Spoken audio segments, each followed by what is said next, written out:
Bien, cuando llegaste tenías varios dolores, ¿sí? Sí, sí. Ujú. ¿Dolores en qué lugares del cuerpo? Y en todo el cuerpo, pero en la espalda fundamentalmente, en la mandíbula, en las piernas, en el cuello, mucho en el cuello. Y una neuralgia en el ojo y en la Sí, cara. que me toma, sí, sí, todo por la mandíbula, ¿no? Me dolía todo el costado izquierdo de la cara, sí. Ujú. Mandíbula, ojo, sí. ¿Te habían hablado de Cabeza, bruxismo? sí. Ajá. ¿Tenés bruxismo ahora? No, Bien.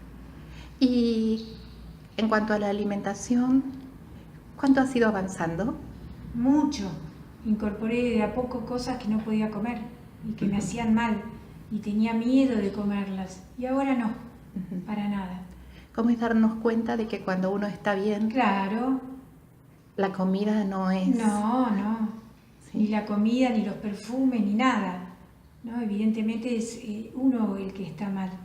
Bien, bien, quería que nos contaras eso, ¿no? Cómo eran los dolores y cómo se fueron yendo, ¿sí? Casi desde la segunda vez ya casi por completo. ¿Sí? En la primera vez te fuiste con un Bien, poquito. bien, sí, Sí. bien, pero todavía tenía dolores. Y ya la segunda vez no. Ya a partir de ahí no, para nada. Qué maravilloso poder contarle a gente que se pasa años sufriendo. Sí, ¿Cuántos años antes de estos 2 años estuviste mal? muchos años, muchos. Pero estos 2 últimos años terribles.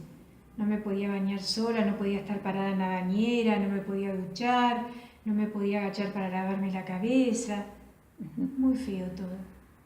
¿Y ahora? No, ahora estoy zambullida abajo de la ducha nadando, haciendo movimientos de nadador. Sí, bárbaro, ahora estoy muy bien, muy bien. Gracias, me pones muy No, contenta.